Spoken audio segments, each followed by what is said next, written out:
Good evening, everybody. We'll give everybody another minute or so to join and then get started.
All right, I think we've got pretty much everyone here, or a few more folks coming on. Welcome, everybody, to this January 25th meeting of the Reston Comprehensive Plan Task Force.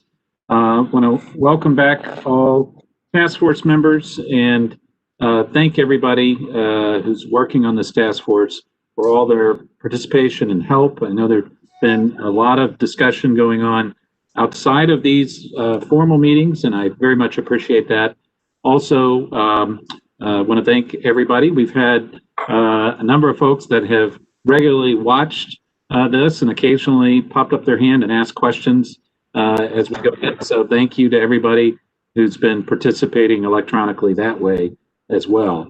So to get us started, Jose, I'd ask if you want to put up the agenda.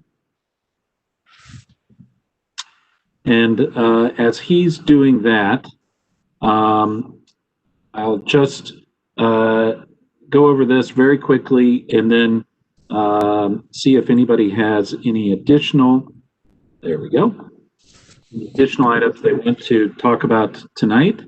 So what we have is an update from subgroups, and then we have some language, comp plan text language and set of comments, first on parks and open space, and then on public art. So we'll be working through those. And I expect that will take up the bulk of tonight's meeting. And then we'll have a little bit of discussion about the meeting coming up on February 8th. Any other items anybody wants to add to the agenda or discuss tonight? Supervisor Alcorn, the next meeting is 7:30. Is that correct? Gary, thank you very much for flagging that right from the get-go. Yes, we're going to start the meeting on February 8th at 7:30. There is something else that I was double booked at 7 o'clock. So I'm going to do 30 minutes on that and then hop over and do this. So yes, the meeting on February 8th will start at 7:30. Thank you very much, Gary. Okay, any other questions about the agenda? Okay, then I'll go ahead and ask John Mooney. John, with the transportation subgroup, do you want to give us a brief update on status of that effort?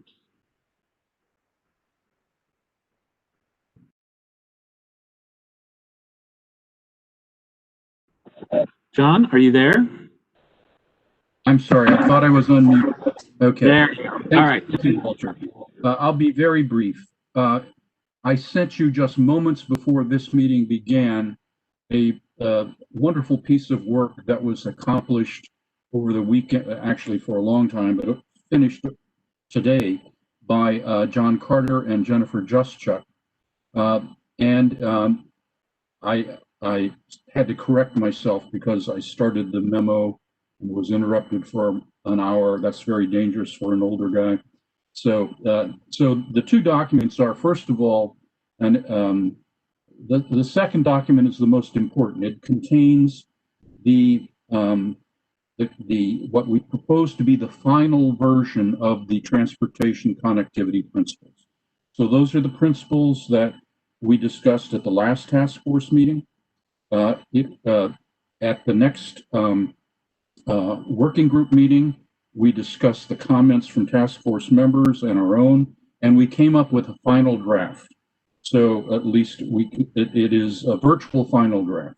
But that it has been made part of the major work that Jennifer and John have done, which is to take a new structure, a unified structure for both the community-wide and TSA-wide transportation guidance in the current comprehensive plan.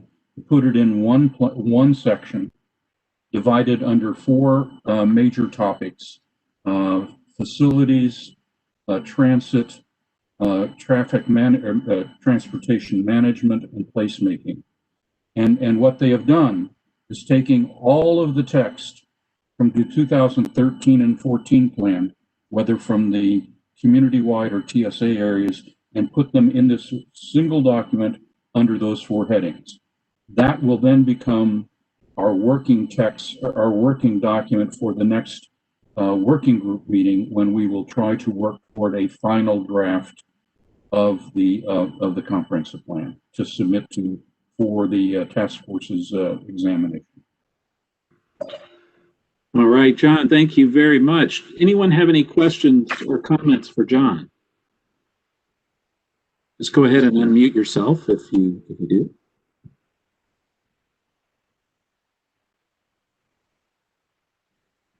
Okay, well, very good. John, thank you. Thank you and everybody who's been working with that subgroup for all your diligent efforts. I have lurked in some of the recent meetings, and I appreciate the very thorough discussion and very good airing of ideas that your subgroup is doing. So I appreciate that very much. Okay. Thank you, John. There's another, I'm not sure if we would call this a subgroup or not, but there are a few folks from the task force that are actually working on population issues and helping county staff in some of the technical issues related to that. And John Carter, and John, I didn't warn you about this, but I wondered if I could put you on the spot. You are you and I believe a couple of other folks are having those discussions with staff and have some things scheduled. So just wanted to make sure the task force was aware of that. John, do you want to add anything to that? Sure, I could add a little bit.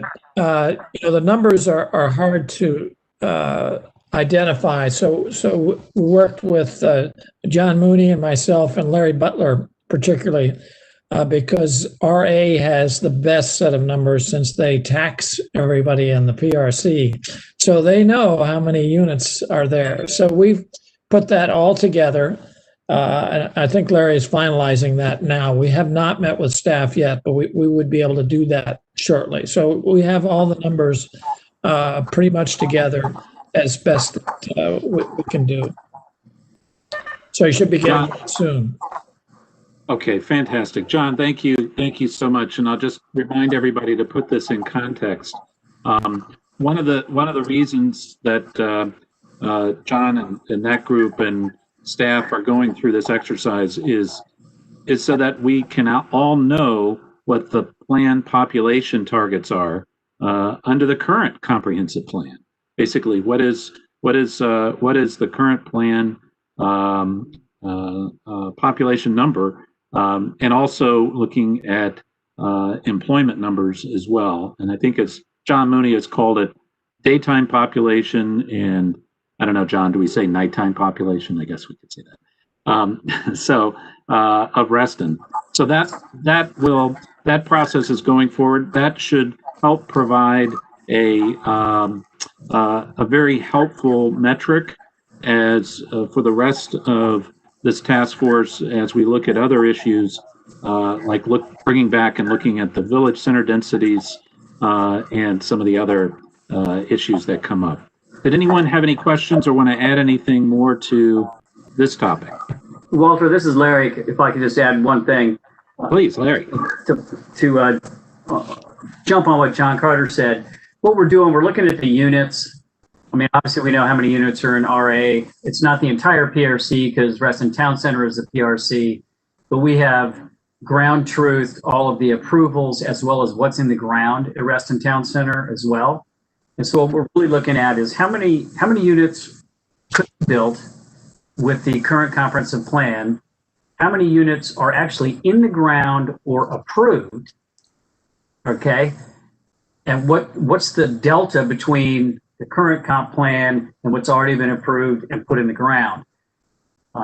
Recognizing that not every plan that's been approved may get that build out, but these are based on the approvals that the county staff has been tracking since 2014, particularly in the TSAs. And then from that, the only way to get to the population of that, since we don't have accurate census data yet, is to apply the housing factors to it. So we're going to be working with county staff on that, but looking at it, very specifically by, total numbers of units of each type, both existing and approved. So that's kind of how we're getting to that level.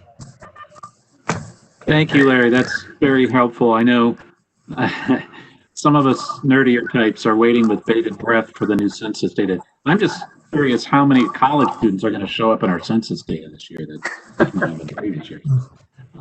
Larry, thank you. That's very, very helpful. Appreciate that.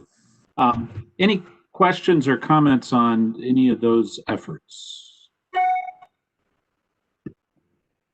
Walter, Okay. it's Mark Looney. Just one point to make to Larry, if they haven't already talked to them. I know that the Department of Tax Administration has run those numbers multiple times for multiple purposes. And so just back checking against the DTA numbers, I think would help confirm that you guys all have the right numbers and are looking at the same data, because they have to track it for purposes of small tax district 5 in a way that gets at both unit type and total number of units.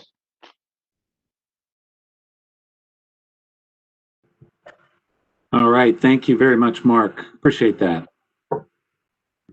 Any other questions, comments on the population work? Okay, then let's move into the next item on the agenda. Jose, if you could go ahead and put up on the screen the document that you sent around over the weekend. And as Jose is doing that, what I'm going to do is ask Jose to walk through this document, and he's, I think, done an excellent job identifying where the suggestions came from and to summarize those. And I do want folks to be thinking about a couple of things. First of all, if you made a suggestion but you don't see it here, let us know. And then also, if you have questions as we go for anything that's on the screen, or Jose may actually call you out and see if you might want to explain the idea, or if you want to jump in and explain it, that's okay too. This is going to take a little while, but let's try to work through this document. Some of the things are very straightforward, others might not be, and some of the suggestions are just shown as comments and not as actual plan text. So with that introduction, Jose, I'm going to turn it over to you, and thank you in advance for working, well, first of all, for all the work you've done so far, but also for working through this this evening. Good evening, everyone.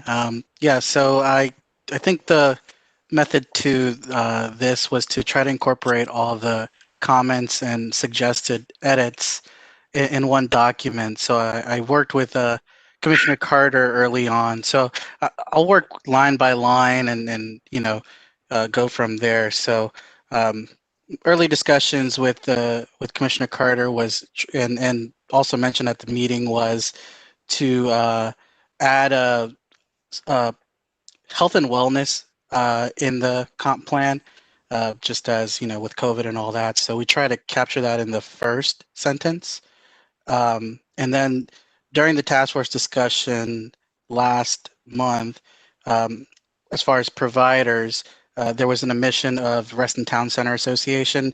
So we try to capture that, and then Richard Caballos recommended including Southgate Community Center, and I believe Tammy and others had suggested the deletion of Town of Herndon.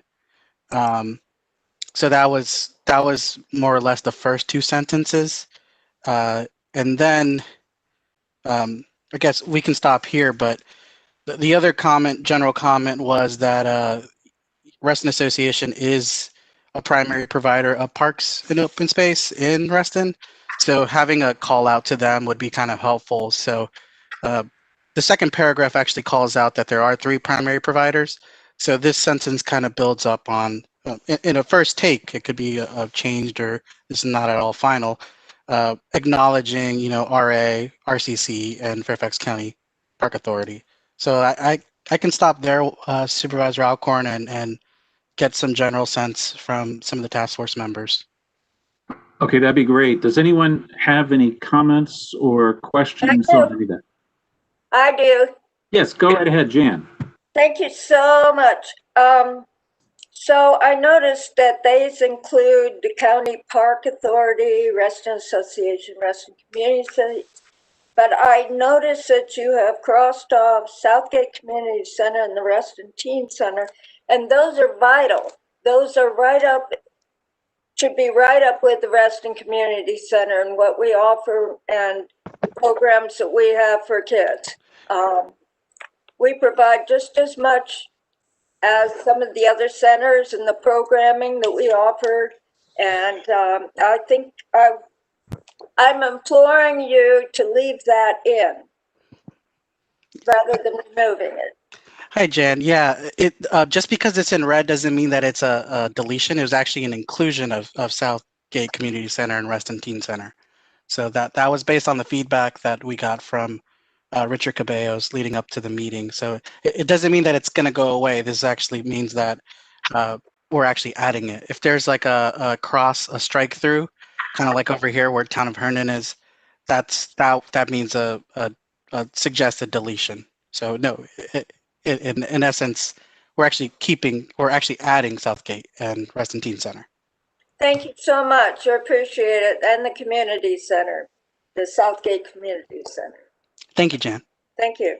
Any other comments? This is Penniman, just one, and that is I like the addition in the second line about promoting health and wellness, but I think it's important to insert in there also promoting that promote community health and wellness, because promoting community is what all these organizations and the comp plan should be about. That was Bob Simon's first and most important objective, community. Thanks, Bill. I think that's a friendly inclusion there. I'm happy to write that down and also send it around to the task force. I think if I type words on the screen, it probably may take longer, but I think that's a good comment, and I do have it written down. I think I see Larry or John Mooney with a hand. Are we down to the bottom of this paragraph yet? No, but we can move as needed. The one of the thoughts I had in the very last sentence: as redevelopment occurs, these increased needs will be addressed collaboratively through adequate, proper contributions. And I think it's towards increasing capacity and upgrading existing facilities. Somehow add that in there, because that's something that's been lost that we have existing facilities, and a lot of the redevelopment that occurs provides their on-site facilities, but they don't specifically talk about increasing existing facilities, whether those are RAs or the park authorities and so forth. Yeah, I think that's a good comment. So I think just to make sure I captured that, that was towards increasing capacity of current facilities. And upgrading existing facilities. Okay. I'll definitely be reviewing this recording. I think I see John Mooney with a hand. John, you're muted. Pardon me. Midway through that first big paragraph there, I found two sentences, actually the two sentences not in red, to be repetitive. And so I can send to you later a cleaner version. I would rephrase those as redevelopment occurs in Reston. Additional publicly assembled parks, recreation, and cultural facilities will be needed. Thanks, John. Yeah, feel free to share that with me as well.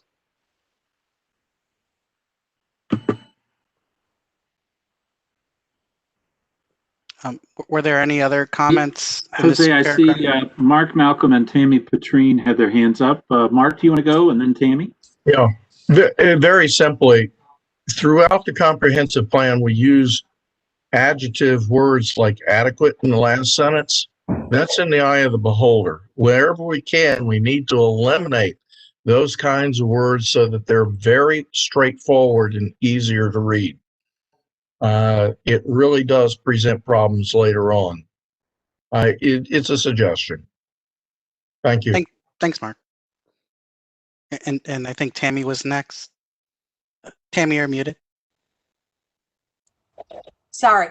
Thank you. I would like somewhere in the first part of that paragraph where you're talking about Reston Association as the primary provider, I would like somehow to indicate that that is a privately funded organization. The Reston Community Center and the Park Authority are tax-based, whereas the Reston Association, and everybody has to pay for it. But the Reston Association is only Reston Association members. Is there any way to get that in, that it's a privately funded organization? Yeah, that's a good comment. I'm not sure. Yeah, I'm happy to, work that through and see what can be done of it. John, I think you unmuted. Yeah, perhaps we can say member funded. Yes, please. Thank you. Good suggestion, John. Thank you. Anybody else on this first paragraph? Jose, I don't see any more hands up, but this is actually a really good first paragraph set of comments. So thank you, everybody, for reading this ahead of time. I think some of you did, and providing those comments. Jose, I did want to check. I believe if you scroll up a little bit there, and the title, I believe there are a couple of other comments. Do you want to address those now? Yeah, definitely. So I spoke with a couple of task force members, so I kind of wanted to make sure I captured some of the ones that maybe could be different variations of plan language. So some of the comments that Tammy had was, this overview should include more details about the amounts, percentages, or something more definitive about goals for open space amenities in Reston. And then adding a sentence on public health, which is probably a little bit different than promoting community health and wellness. And then some of the discussions I had with Bill Penniman,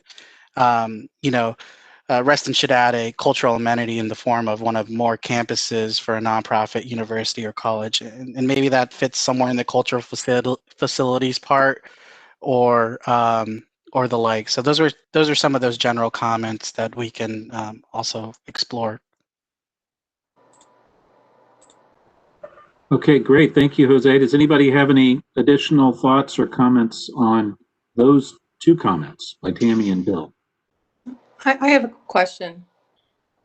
This is Moira. Yes, please, Mara. This is not really about that. If I'm going back to the text, I'm sorry, I had my hand up. If you look at the first paragraph before all the crossouts, see where it says adequate proffer contribution? Does proffer mean money or money and land? What if we just said adequate contribution of money and or land? What does the word proffer mean in that sentence? And does it have to come through a proffer, or can someone just contribute? Like someone wealthy says, here, take it. Yeah, I think, proffers they can be cash proffers to a limited extent in Virginia. They can also be contributions of construction. They can be contributions of real property. Proffers really are voluntary, voluntary through the rezoning process, contributions by a developer to offset the impact of that development. So that word's all encompassing, I guess, is what you're saying. it is. It's okay. At least in this context, it is. Yeah. Okay. Thank you. I just needed that clarity. Thank you. Mm-hmm. So would you like me to move on to the next paragraph? Yeah. If nobody's got any more comments or questions on that, let's go ahead. So yeah, for this paragraph, I incorporated some of the suggestions from Tammy. So I guess this was a suggested deletion. Then I guess we'll go to figure 14 afterwards. But if everyone's okay with this or had discussion, please unmute or raise your hand. Yeah. Any concerns about this deletion? The points that are being deleted are all reasonable points, but I assume they're just addressed elsewhere. I assume that's the. Tammy, was that your idea?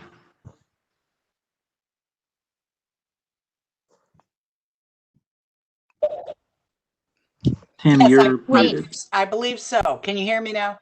Yes. There you are. Yes, Yep. I believe so. The one thing we didn't want to do is we do not want to talk about TSAs.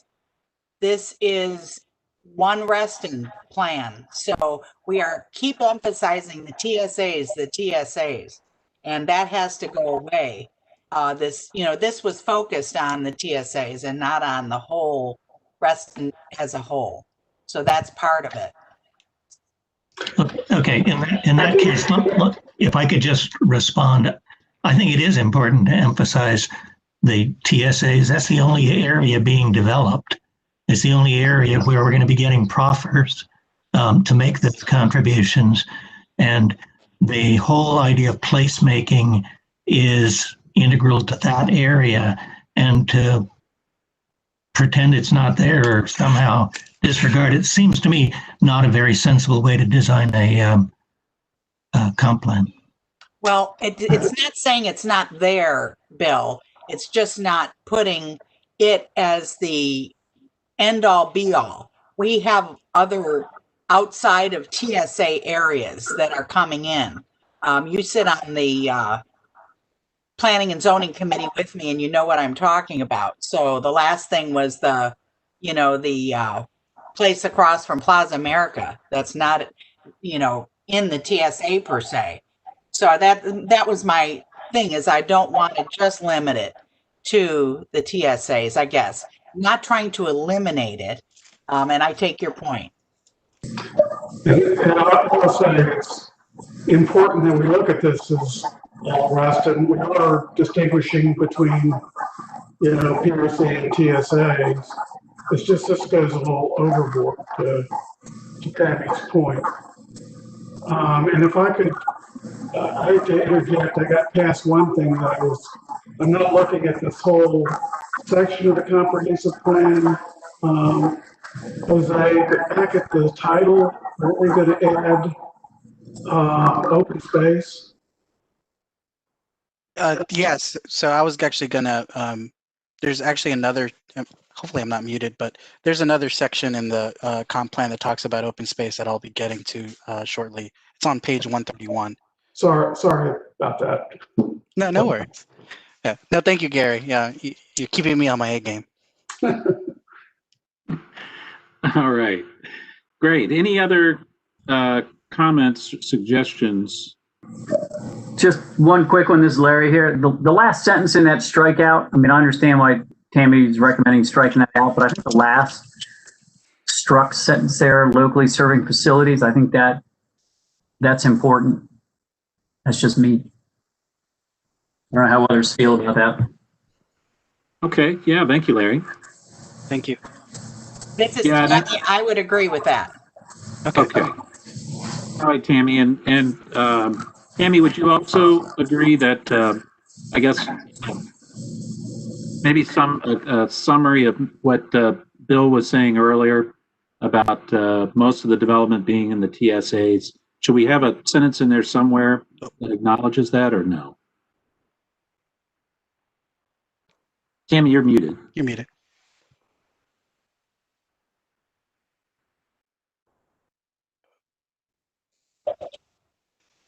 You're good, Tammy. Thank you. Let's go through the rest of it and see where we come out. If we need to put something back, let's do it then. Okay. Thank you. Sounds good. All right. So Jose, keep going. Yeah. So I'm gonna quickly go over some of the graphics I had discussed with Commissioner Carter, just in general, to update some of these maps. Multiple task force members had made similar comments, and also John Farrell about the shading or the green. It's kind of confusing, and it's hard to understand what is RA, what is park. So maybe a different color or color scheme. So I do have that jotted down as we go to figure, I believe, 16. I know that Larry is working on getting a meeting with RCC and Parks to discuss some of the core needs in Reston. So this chart, but I think with trails, suggested a comment that I got from Bill Penniman was recreation and path usage could be enhanced by well-designed lighting. And then there was multiple comments by task force members on some of the definitions of pocket parks, and those can actually be found in the Parks and Recreation Policy Plan. So I provided a link. I don't know the definition off the top of my head, but it is there. And then we got a question from Moira about what is a neighborhood scale playground? Is there a way to measure it? And why are we putting limits on having one large playground? So I'm going to work through the figure 14 and then come back. There was another suggested edit of removing Reston Association and just having park and school. There was that one, and then we go down to, there was discussion at the last meeting about pickleball.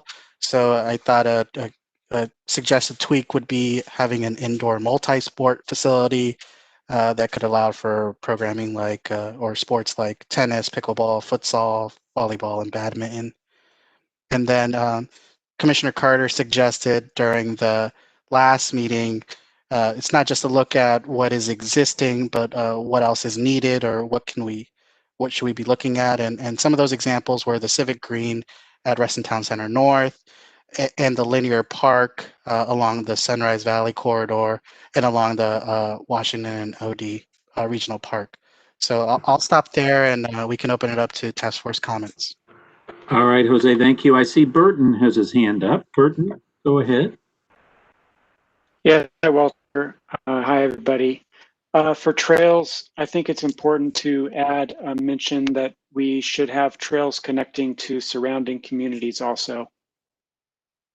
To me, the last sentence, recreation and path usage could be enhanced by well-designed lighting. I understand, the point, but the language itself is kind of unclear to me. Maybe just the paths would be enhanced by well-designed lighting. Thanks, Byron. Yeah, and in defense of, I just wanted to make sure it went somewhere in this section of park. So that sentence may not belong here, but just wanted to put it out there. It could be just rephrased the way Burton just mentioned it, though, which helps. Thanks, Gary. Yeah. Other task force member comments on? I see John Mooney's physical hand.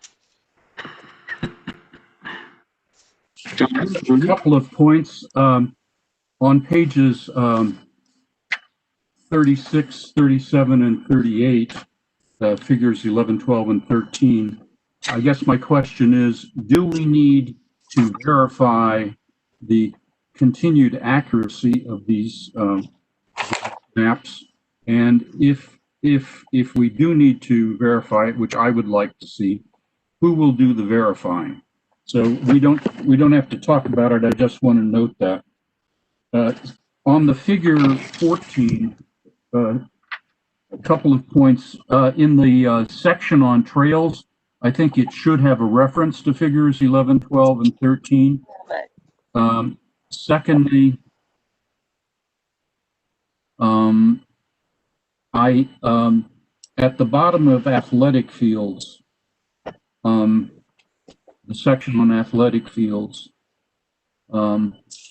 you've heard me plea several times in the course of our task force for a holistic approach being taken for athletic fields, and especially not a parcel by parcel approach. And as I more carefully read this whole section, I find that the existing 2013-2014 plan on page 146, which we'll encounter later in our discussion tonight, says this: coordination and collaboration among landowners to create a connected system of needed park spaces is essential and critical to creating vibrant, successful neighborhoods. And I would like to see something like this. I actually tried to put it in words. The county should convene a meeting of all owners and developers of sites in the TSAs, together with representatives from major Reston community organizations, including but not limited to RA, to develop a whole TSA rather than a parcel by parcel strategy for developing athletic fields in or close by the TSAs. Owners and developers must commit to contributing to that strategy before development and redevelopment. So I would like more strength with that. When I read that later section about all the things that are supposed to happen in the TSAs, like on page 146, all those horses are already out of the barn. Almost all of them are out of the barn. And so we missed it in 2013-14. We have limited opportunities left, but we need to be serious and diligent about pursuing the possibility of integrated planning for athletic fields. Thank you. Yeah, John, thank you. Let me go immediately to Mark Looney. I see he has his hand up. Mark, did you want to address that? Honestly, I was flipping through the language on another section, and I wasn't paying as close attention to John's comments as I should have, apparently. So what's the question again? And I can try to respond. John basically is arguing that with what we have left, we should pursue a strategy of getting landowners in the TSA to collaborate on playing fields in the TSA or nearby. I understand what he's saying, and I think there has been some collaboration already. I don't know exactly how extensive it is across the board. I can give you a couple of examples. One, the Park Authority now owns 7 acres at the intersection of Hunter Mill Road and the Toll Road on the east side of Hunter Mill that was dedicated by Brookfield for an athletic facility. And then they have proffers from at least one other developer independent of Brookfield to fund construction of the ball field at a later date, assuming other things don't occur in the interim. And so that's probably the best way for collaboration to occur, is to kind of, I'll say, link up different proffer commitments in a way that the Park Authority can help manage. The flip side of that, and I don't know the exact specifics of it, at Isaac Newton Square, there's a proffer to build a ball or to dedicate land for a ball field. I don't know whether they're constructing it in addition to dedicating the land, but it's fairly typical, I'll say, that they will look to fund the acquisition of the land separately from the construction of the facilities. I know Andy Dorlester was on the call earlier, and I don't know whether she can chime in and embellish on that point. But my point is, overall, there is some coordination that's already occurring between and among different landowners with respect to this issue. The point, I think the larger point to be made is that the way the athletic field expectations are set in the urban parks framework and in the athletic fields framework is that individual developments have to reach a certain size before they're expected to set aside land for the facilities. And there's a kind of minimum threshold that's been used, at least in the past, in Tyson's, in Reston, to establish that need to dedicate the land area. And so once that's done, then it becomes the question of sort of who's funding the components of the construction. And that's where the collaboration comes in, both among developers and then the Park Authority pulling together funding from different sources to be able to fund the improvements, if that answers your question. John, did you want to follow up with that? Yes, thank you. And thank you, Mark, for that information. I had heard about it before, but my concern is that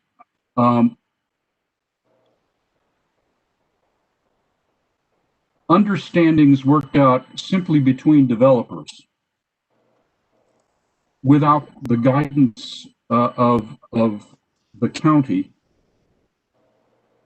and without the county calling all owners and developers into this, and indeed requiring their coming into this conversation as a condition for development and redevelopment applications. I think this leaves too much up to simply goodwill where it can be found. And I would like to see it, I would like to see an expectation of a collaboration overseen by the county and with community participation as well. Thanks. Yeah, so to that point, the collaboration that I'm talking about is really, at least so far anyway, has been through independent and separate proffer commitments made to the county by more than one developer based on their knowledge and information about what one another is doing. So in the example that I gave, the Brookfield proffer said, we're going to dedicate 7 acres to the Park Authority. The other commitment was, if the Park Authority has land available on which it proposes to build ball fields, then that developer will pay to construct the ball fields. So at the county's election and direction. So in that circumstance, the county was the recipient of the dedication, and the county is the arbiter of whether, and a decision maker as to whether the funds that the second developer made available for the construction of the ball fields was in fact directed to that purpose.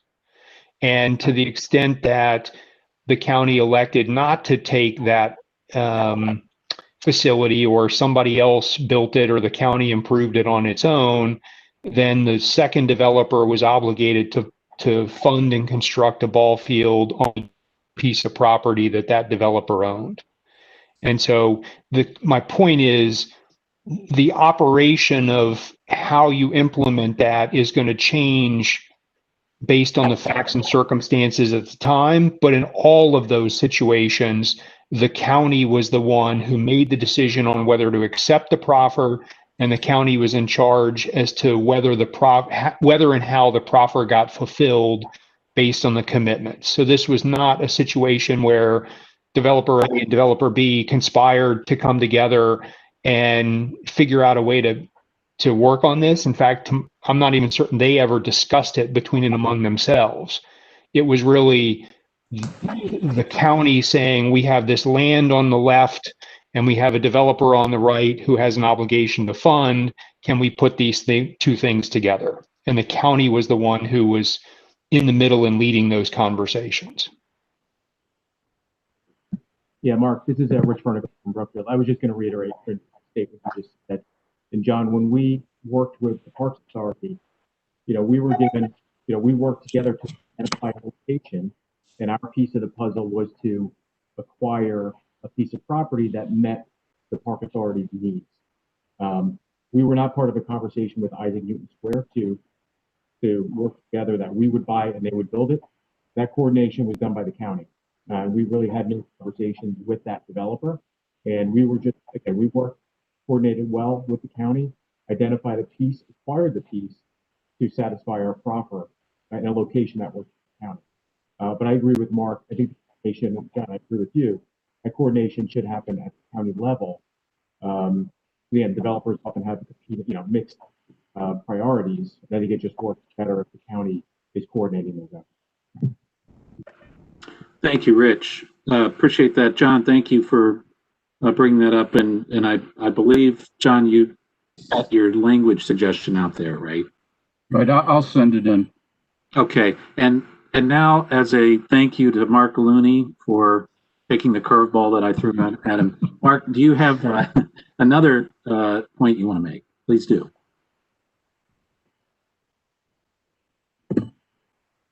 Sorry, the only other thing that I was looking at was in the definition.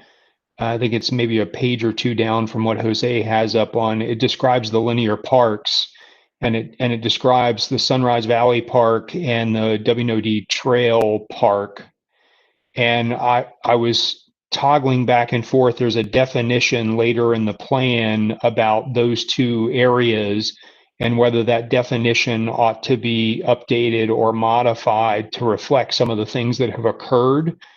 Because particularly on the WNOD Trail Park, I think it's more, at this point, there are proffer commitments that go beyond what the definition of the WNOD Trail Linear Park is or could be in the plan. Because I know that a number of landowners have proffered to put facilities on or adjacent to the WNOD Trail as a way to kind of create placemaking. And so I would just suggest maybe looking at the definition of the WNOD Trail Park to confirm that that's still kind of what John Carter has envisioned along the way, and whether there's anything we ought to do to beef that up a little bit. Okay, thank you very much, Mark. And we have several hands up. I want to work through folks who haven't had a chance to speak yet tonight. And then we actually have an attendee. John Farrell has his hand up. We'll get to you in a few minutes, John. Jennifer, Chuck, Jennifer, do you want to go next? You have your hand up there. Yes, I have two things. The second one is really a question, so I'll start with my first one. Is more of a comment, but in exchange for the density increase in the TSA areas during this last comp plan, this piece that we're talking about now was the piece that we were supposed to get out of that. And I think we're at a pivotal point, and why I asked the last time that a group get together and specifically look at this figure 14 is because this is when we need to do that placemaking. And I understand others' points that right now those proffer monies have been going to the Fairfax County Park Authority. But in this section of the plan, we kind of clearly say that there are different players that are providing these types of facilities throughout Reston. So to John Mooney's part, I really want to support that there should be collaboration between our three entities, no matter where the proffer money is going, and maybe the proffer money needs to be split up to go to different entities based on the different types of amenities that they're providing to the community. But I really think this placemaking is an important piece that I was hoping a group outside of us who know where these proffers are, and I believe Jose had gotten Michelle and I a matrix of where the proffer commitments are, but really taking that and start putting it on this chart and then putting it on the map and outlining how we're going to get ourselves there. And if it's not going to be between the 3 or 4 major entities that are providing, then I think we need to clearly say then the Fairfax County Park Authority needs to implement these proffers. I'm not sure, but whatever is going on right now, I don't think is working, and I'd like to see in the comprehensive plan some language to get us to the point where these things are getting implemented. And then the second thing I have is just a point, and on the chart, Jose, I think it's above this section, it talks about multi-sport complex. And it said it was suggested. I'm just wondering from, I guess, both Larry and Walter, what are you hearing things in the community that make you suggest this, or where is this coming from? I want to make sure when we're putting things in, we're kind of fully thinking through what type of facilities we're supporting. So I'm just curious on that passion, because I'm seeing some things and some countywide reports out there that I am concerned about specifically on this type of facility. Yeah, I've definitely heard it from several folks. I've had 2 or 3 meetings during the last few months. People wanting to have pickleball facilities, wanting to expand those. And Larry, what are you hearing out there? Well, same thing. You know, we do have pickleball courts. We're about to convert some to dedicated pickleball up at Autumnwood. That's a project this year. Extremely popular. This, Jennifer, to go to your notion, first of all, let me say I agree with your initial statement that, you know, basically all the proffer dollars have gone to the park authority and not necessarily locally serving parks and recreation directly, you know, RA, RCC, or others. Indoor tennis, I mean, we have a very robust tennis program. Obviously, we have 52 courts here. We've had a couple attempts to get indoor tennis in the past that have failed, I'll simply say. One of the biggest indoor tennis facilities recently closed down over by Merrifield and had like 7 indoor courts, 4 seasons, I think it was. It's now under redevelopment. So there's absolutely a demand for that. And, you know, Walter and I were talking, you know, there's no sense just doing that in just tennis, but, you know, creating an indoor space that is multi-programmable. We think that would greatly benefit the community. What we hear about all the time is we don't have enough indoor facilities. You know, people come, they use our facilities, and at the end of the year or end of the season, they go to Herndon, Worldgate, whatever. So that was kind of the impetus behind that specifically. And I have other comments on this chart, but I'll wait my turn. Yeah. And that's what I was hearing when I first got to Reston, but it wasn't just multi-sport, it was a recreation center. So that's what I'm trying to figure out. Like, has the request changed over the years? No, the rec center, there's actually, you probably know this, 90,000 square foot commitment by the Board of Supervisors for Reston Town Center North for an indoor recreation center, since the 100 Mill District does not have one. That is on the books, and I believe in the long-term plans for Reston Town Center North or Cameron Green. Indoor tennis was separate from that because, quite frankly, none of the park authority indoor rec facilities and all the other magisterial districts has indoor tennis. And so this was kind of a standalone that we've now expanded into perhaps other sports, if you will, and activities. Jennifer, thank So you for. is the rec center on this list then? I'm sorry, I don't have the document in front of me. It is not specifically, and it probably should be. I mean, there's elements of it here. There's the where you had it. There has an indoor aquatic fitness facility. That's sort of it, but it doesn't talk specifically to the existing commitment that's on the books, and so I think it should. It's on here somewhere. I don't know where. Yeah, I thought it was somewhere in there too, but may not be on 14. Right. But Jennifer, you make some very good points, and I appreciate the conversation with Larry just now. I think it is a little bit confusing because these are, if you will, overlapping facilities in some cases. We've also talked beyond just a recreation center. We've also talked about community centers, and sometimes community centers have indoor volleyball courts or indoor basketball courts, and rec centers have community rooms that the community can rent. So frankly, my interest is in making sure that the comprehensive plan reflects the community's needs going forward. And I think, and perhaps Larry, as you review this figure 14, because I know you're going to be getting the pen after this, at least some of this, then let's just make sure that that's flushed out. And Jennifer, one last point. Thank you for your first point as well.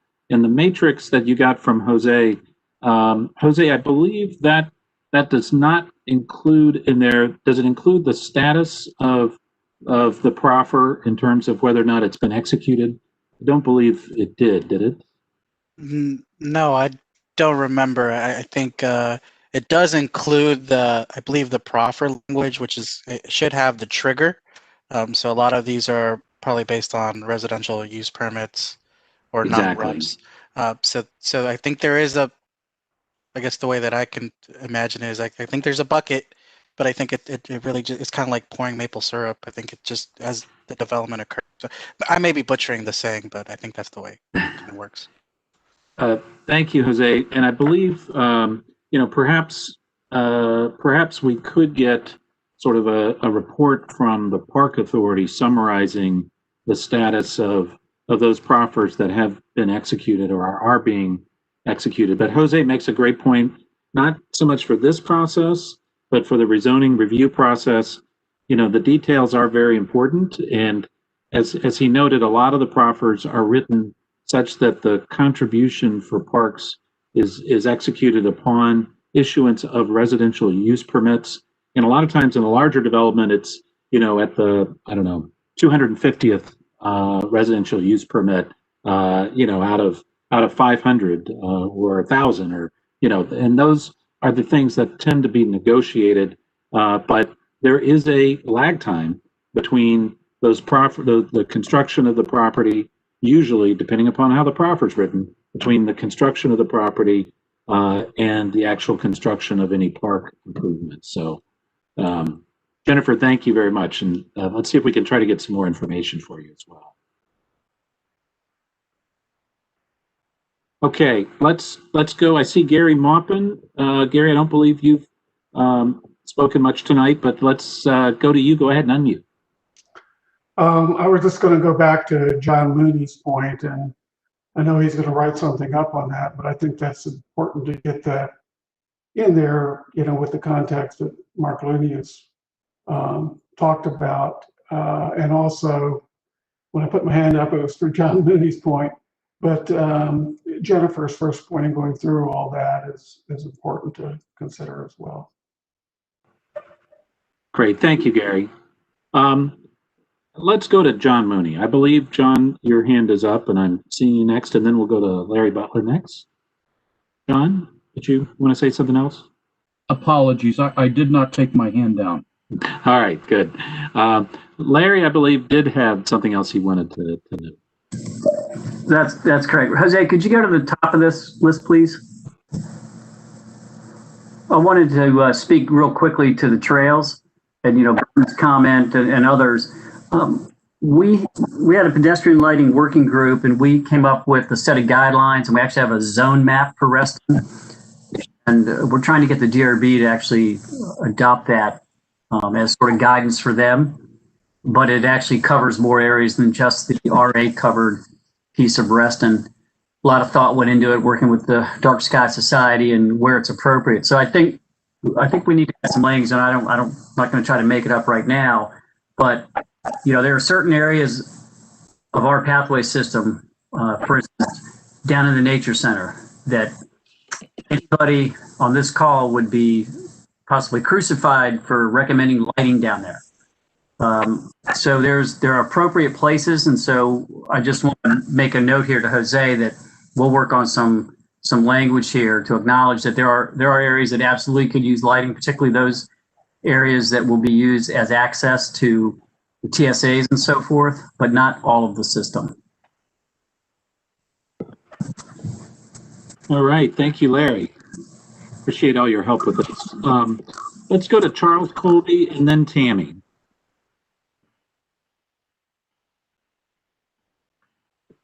Charles, go ahead and unmute yourself there. There we go. Hi, real quick on the parallel park idea, I was going to suggest considering the possibility of having a north-south parallel park that runs along Reston Parkway. And, something like a promenade, because you already have half of it there. So it'd just be an interesting idea. And it would connect to the other east-west ones in the trail and Sunrise. Thanks, Charles. Actually, that's a good comment. There's another task force member. I don't think he's on the call tonight. Jason Besky. I'm here. I'm here. Oh, there. Oh, Jason, you want to kind of talk about that? I second that. Yes, I think it would tie, particularly the areas that are already greened, and then, I think of North Reston Parkway, South Reston Parkway, but even as Reston Parkway goes through near the town center, North Town Center, to the tollway, there are things that can be done that make it a different experience and still a linear park. So 100% agree with that comment. All right, thank you both. Okay, let's go to Tammy and then Moira and then Bill. Thank you. I have a couple of comments, and I've lived here 45 years, and I'm on the P&Z. And I went driving around today, been out the first time or the 8th time this year that I've been out of the house. And I drove around to some of the projects that we looked at on the Reston P&Z to see how their park land actually worked for us. And it was awful. The park I'm talking about specifically, and the complaint I have, and it's not just this park, it's many parks. When a developer comes in and talks to us about how they're putting in a pocket park, or how they're putting in X park or Y park or a water feature, or whatever it is, when you actually see the space that is devoted to these parks, you want to scream and run away.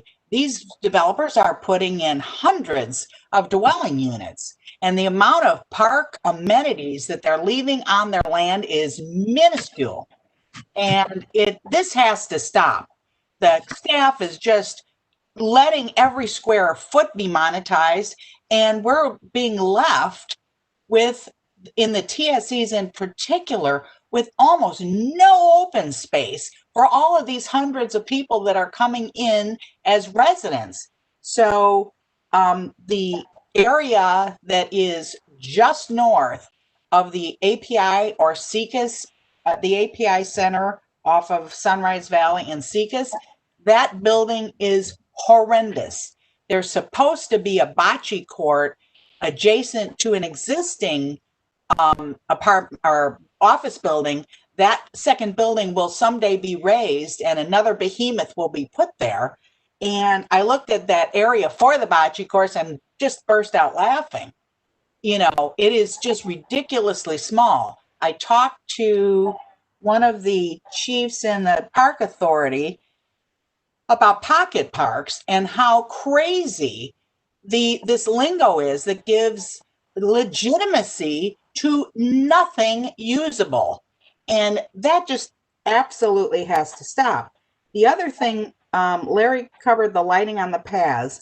The other thing that I want to talk about is that the park authority keeps talking about we need 12 fields for Reston, and they're going to go to Barron Cameron and divide that stuff up, and they're going to get their 12 fields there. Well, I'm sorry, that Barron Cameron is already oversubscribed in 1976 when we moved here by existing people. So you can't double book that. Then I read in the paper that guess what? Barron Cameron Park is going to have indoor tennis there. And I'm going, what? You're going to take some of the land use there and you're going to make an indoor tennis facility there? And then, you know, where are your 12 magical fields going? So there's this disconnect. We have what the Brookfield project that Mark Looney talked about. That is 7 acres. Yay, we need 7 acres. It is not walkable to the TSA whatsoever. There is no bus line there. There are no sidewalks there. We have a remote location of 7 acres that someday maybe one field, but how in the world will the people from the TSA get there? So and we don't want them to have, remember, Bill Penniman doesn't want anybody in the TSA to have a car. So I don't get it. There's a disconnect between location and need. And we're supposed to have a walkable community, and we're not providing parks in the TSA for the people where they are. It's you know, the county staff, Walter, we need to do something to change how the county functions and how they decide what is a good project. It has got to be good planning, not just bing, bing, bing, let's get these things approved. And I guess that's the end of my rant, but thank you. I'm so confused about how all of a sudden we're reading about Barron Cameron having this indoor sports court. And I do want to say one other thing regarding the park authority mandate, according to Bill Bowie, that all activities in a rec center and actually all park authority amenities across the county are now having to be self-funding. So what Reston citizens thought we were going to get in that has been thrown out the window, and he's deciding we're getting other amenities that he thinks will make money for the park authority to pay for other failing rec centers.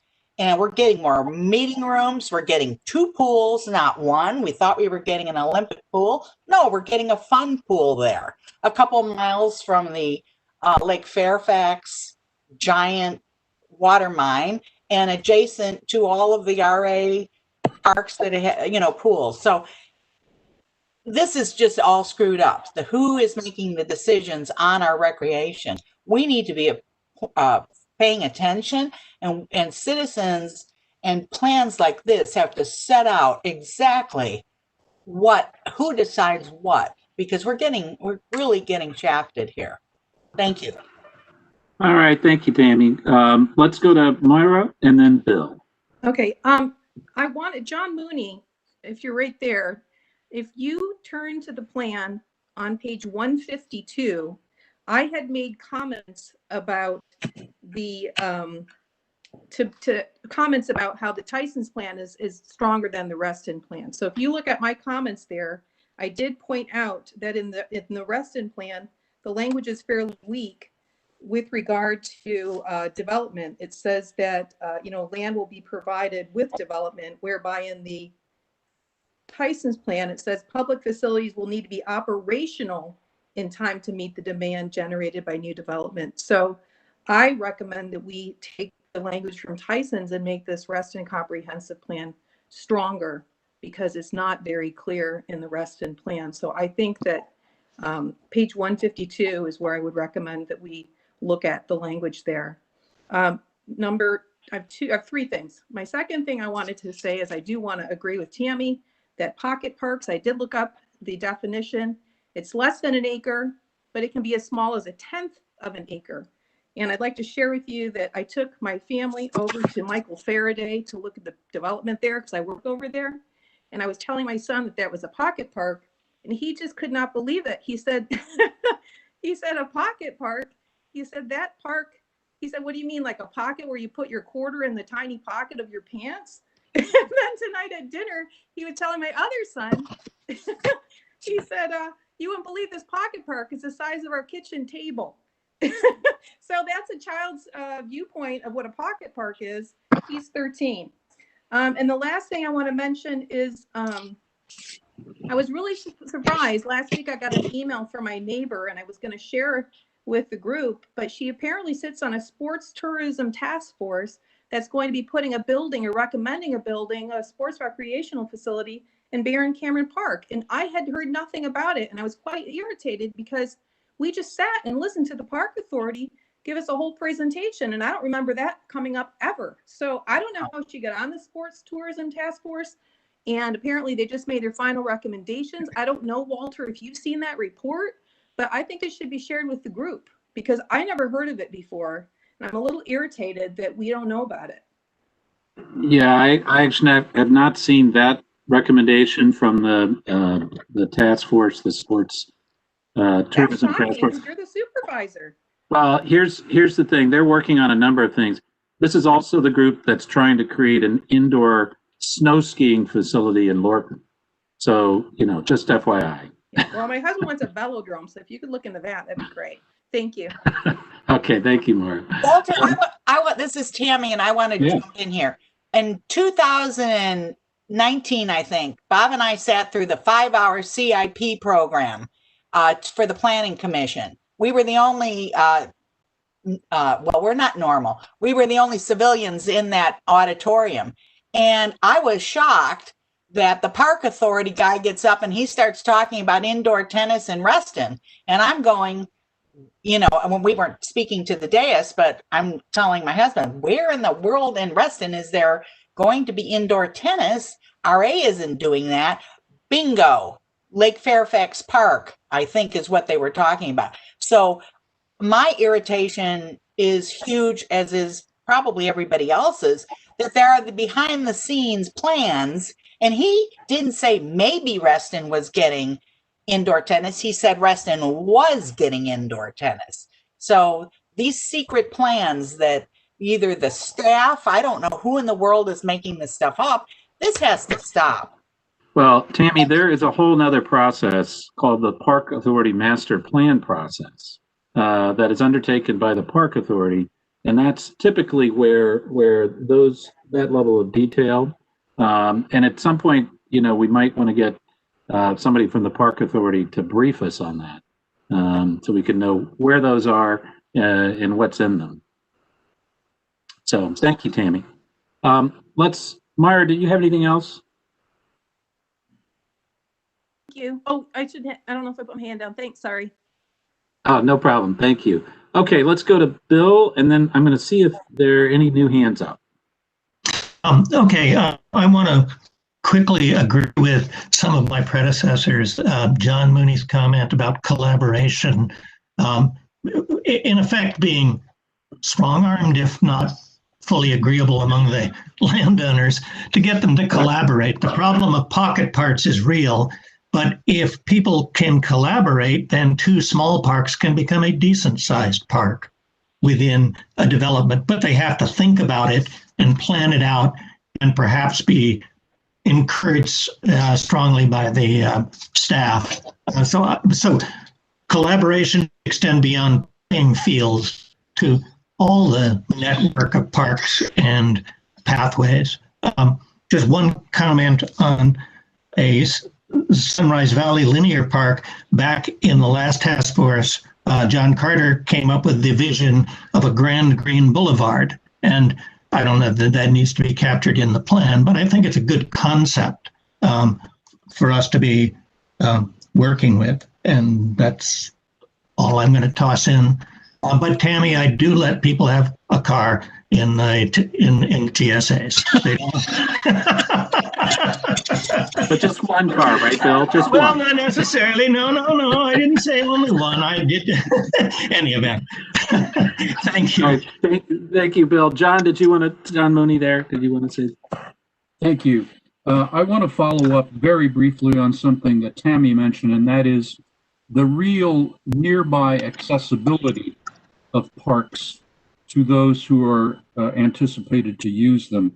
And when I refer to page numbers, I'm referring to the selection of pages on Parks, Recreation, and Cultural Facilities that Jose handed out. So here I'm referring to the bottom of page 142.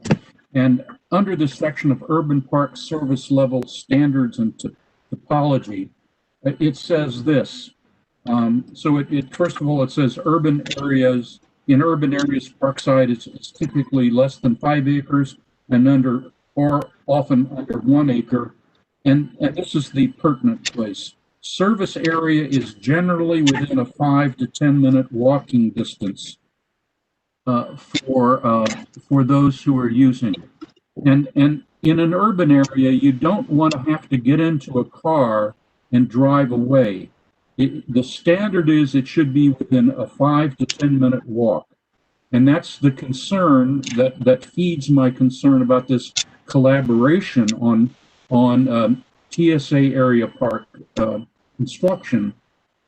Because if we're putting it far distant from the TSAs, it's not going to function as a park for those people. Thank you. All right, thank you, John. I believe Burton, did you have your hand up? And then Lynn has had her hand up for a while. Burton and then Lynn. Yeah, I would like to comment on the discussion about linear park and making a linear park along Reston Parkway. I think that would be stretching the definition of a linear park. I mean, I'm all in favor of beautifying and improving the trail along Reston Parkway, but I don't think that it's going to be a linear park, whatever improvements are done to it. To me, a linear park does not have so many, it's not so close to a major roadway, does not have many at-grade crossings, and it would have a larger buffer of greenery on either side. So I think trying to call the trail along Reston Parkway call that a linear park is stretching the definition of linear park too far. Okay, thank you. Thank you, Burton. Ben, thank you for your patience. Hi, Walter. Hi, everybody. I just wanted to jump into the conversation. We previously discussed the fact that Reston Association is private, so it's a membership organization. And I think that we also need to recognize that in terms of private recreational availability, we do have indoor tennis courts available through Hidden Creek Country Club. They have both indoor and outdoor tennis courts, and they have a tennis program that is open to people outside of the membership. So I just want to make sure that we're not overlooking those resources. And we also have the 2 golf courses. So. All right, thank you, Lynn. Okay, I see Jan has her hand up, and then we're going to go to an attendee who's had his hand up for a long time, John Farrell. But Jan, go right ahead.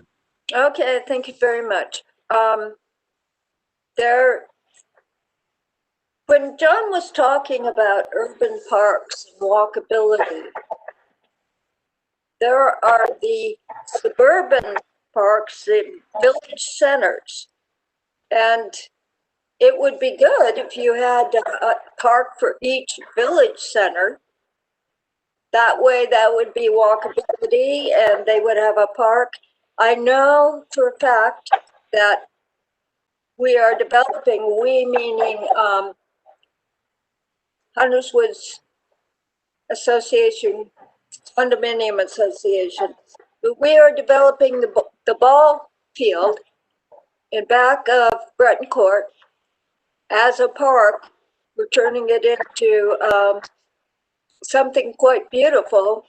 It is RA land, but it is something that the people who are coming to Wonders Woods and Safeway and the Reston Community Center can walk down a path and they will be in this beautiful area. And I was just suggesting that instead of only having the parks in urban areas, that they could be walkability with all the village centers. Thank you. Thank you very much, Jan. Appreciate that comment. Let's go to attendee, John Farrell. John, go ahead when you can and unmute your line. And then we'll wrap up and see if there are any final comments before Jose moves on. There we go. There you go, John. Yep. Perfect. Let's see. The figure 14, I don't know that most people know this, but figure 14 was basically based on a George Mason poll of Reston residents.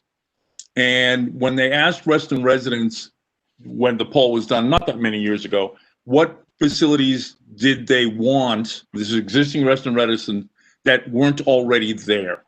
And so an Olympic pool was number 2, number 1 was indoor tennis. And so several of the other items came from that poll. And I would really encourage you, if you're talking about this, go back and pull that poll out. And Larry, I think you still have that poll on your list. And my concern about that is changing the tennis court to a multi-sport court. Indoor basketball takes over the facility and nobody gets to play tennis. But I'm concerned on this list where we said ball fields, we're taking out a reference to Reston Association in the TSA. Are we saying that Reston Association cannot have a ball field in the TSA? I believe. John, I'm sorry? You might be talking to me, John. The reason I took out Reston Association, it was more to do with the fact that it looked as though the county was designating that Reston Association's redesign its land, and I'm thinking Reston Association is a private entity, and the county shouldn't tell Reston Association what it should do with its land. No, this that was is the reason why I removed it. But this sentence is talking about new ball fields in the TSA corridor. And there aren't any now that Reston owns, but I wouldn't want to preclude ball fields being run by Reston in the TSA corridor. Let's see. The other thing to keep in mind, folks, is, I keep referencing the fact that we have 33 million square feet of empty office space and lots of empty big box retail. Rezonings in Reston aren't done, John Mooney. Tall Oaks, after the original zoning was done, they came back for a PCA, profit condition amendment, which is effectively a rezoning 3 times. And every time a landowner comes in for a profit condition amendment, you get to renegotiate the whole exercise. The whole zoning is open again. So I think it's reasonable to anticipate that a lot of these unbuilt and uncommitted office space and other kinds of high-rise residential, we're going to see them again. Unfortunately for you, Walter, you're going to see them again because they're going to need to reposition those properties in order to react to the market. Which brings me to the last point I wanted to make, that I tried to make at the end of the last meeting and couldn't get recognized. In the Tyson's master plan, Walter, you wrote the Tyson's master plan, or we'll blame you for the Tyson's master plan, I guess, for lack of a better phrase. It provides that non-residential projects will contribute to recreational facilities. And I'm wondering why we didn't include a similar provision in the Reston plan. These people who are going to work here are going to play here after work. And it seems to me that they are probably going to play on Reston fields. They're going to go on Reston trails. They're going to play in other open spaces. And I think to say that only the residential developers should be contributing to recreational is depriving Reston of a tool that somehow got enabled in Tyson's. And I would hope that we would take the time to look at that and try and have some equality between the Tyson's plan and this plan. The last point I want to make is a million years ago when I was in planning school, the shorthand for pocket parts were trash collectors because people didn't hang around very much and they just collected trash. Thanks. All right. Thank you very much, John. Appreciate your input on all that. Jose, I don't know if you see anyone else with a new hand up, or should we move on? Yeah, let's go ahead, Jose, and move on. Yeah, sure. Let me go to the next section. So again, with the maps, some of the comments were to update them with the color and shading. Commissioner Carter actually mentioned having the maps reflect current and proposed parks and open space in Reston, not just the TSA, but all over Reston. So we'll move from that section. Gary actually called this out, but there is a section on open space in the comprehensive plan. It's on page 131. So at the last meeting, we had that suggested language from the open space panel discussion. So we kind of shifted it instead of at the parks, recreation, and cultural facilities to this section.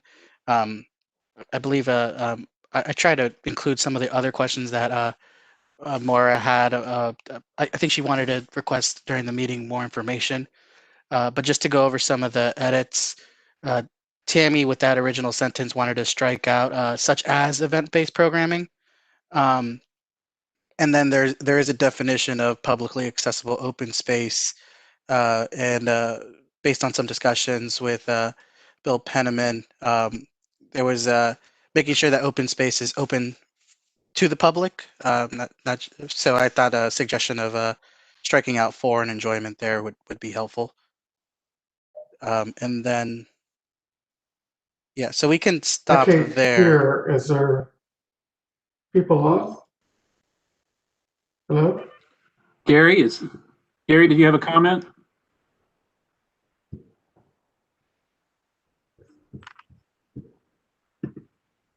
All right, Gary, does anyone else have a comment or question on anything Jose just went through? Any other? Actually, could you scroll back up so I can finish reading thank you. Okay, well, we're all looking at that. Sorry, Lynn, I froze just right now. I'm happy I can hear you guys. Yeah, no, it's great. Thank you. I can see it. Let's see. I see Burton has his hand up, but Burton, that may be from an older hand. Is that right? Right. Sorry about that. No problem. I can hardly tell when my hand's up or not. So, okay. Jose, are you frozen? I think I'm okay. I feel okay. Yeah, I had a chance to read it. Thank you very much for the courtesy. I appreciate it. Okay. All right. Any other comments or questions on this page? Okay, Jose, then I think we're getting close to the end of this section. Anything else here? I know Maura wanted to discuss, I think, open space in a general context. Did you want me to stop here, or do you want me to continue on and come back? Actually, let's go ahead and have that discussion now. And it's, by the way, it's 8:28, so we've got a little more than a half hour to get through this, and hopefully we'll get through the much shorter section on public art. So go ahead, Jose. Sorry, Jose, are you talking about page 131? I believe you started at 132 about the open space goals. Oh yeah. Okay. Sorry. I've got something at 131 as well. I'm just trying to find my papers. So 132 is not on here. You go from 131 and it doesn't show on page 132. Uh-oh, I think I missed a page.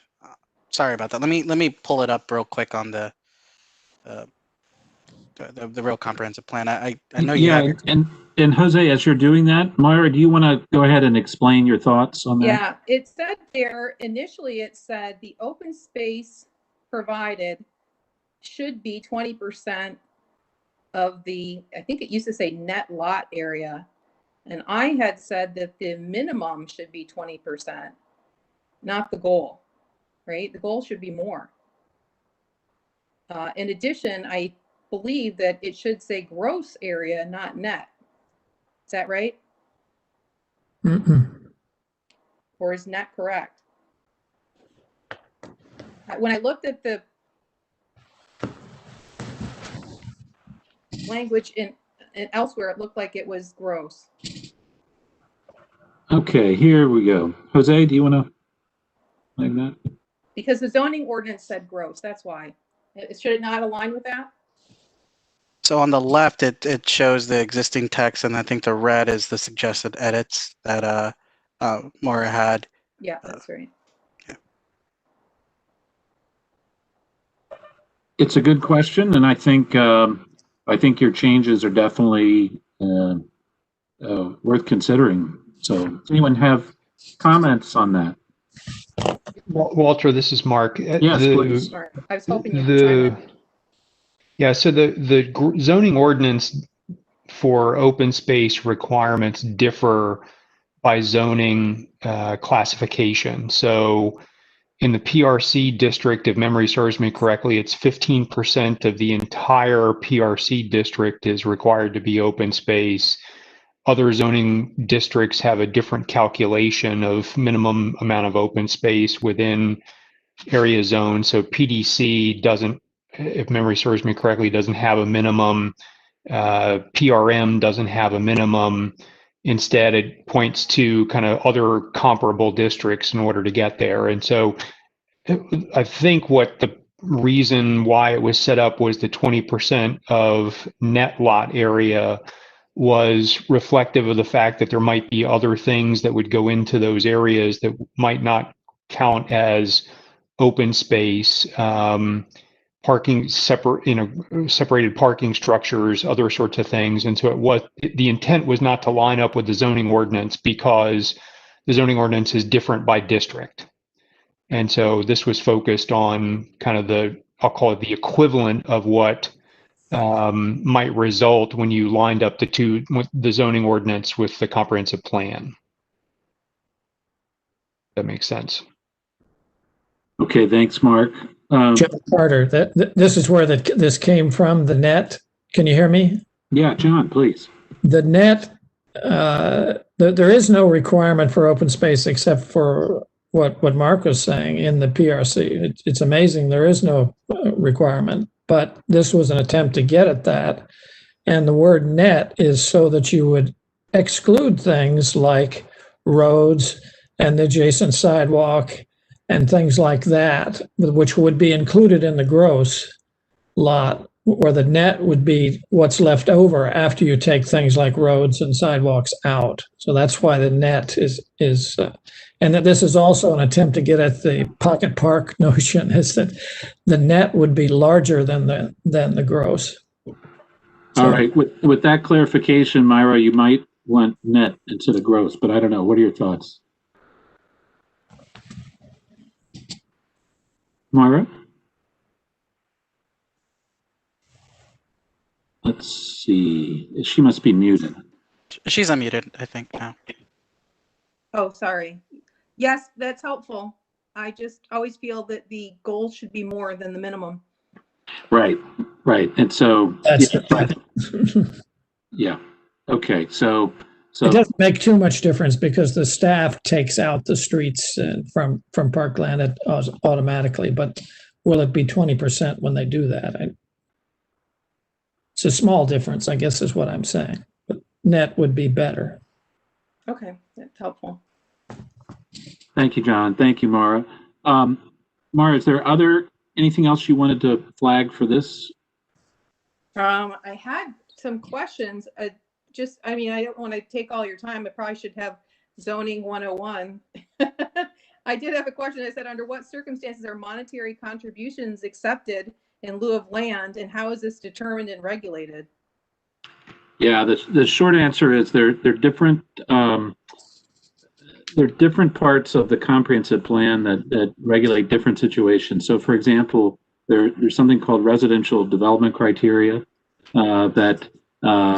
which when they were modified about, almost 20 years ago, 15 years ago, That introduced the concept of cash proffers to offset impacts of public facilities, and that's used mostly for schools, and that's why you see in rezoning applications, traditional rezoning applications, a calculation made by the school system and the Department of Planning and Development, estimating how many additional school children will be generated by a particular development.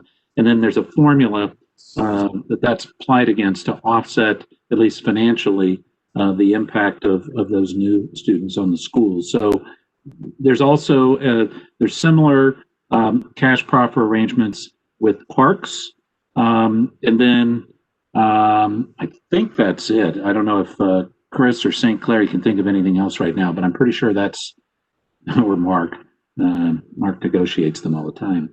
But so Mara, that's it. Okay. Jose, if you could just go back to the page 132, the one I had sent you. Yes. Okay. So at the second, so the top, I appreciate your input. You can change it back to net, whatever, but I still think we should have not have a goal that's low.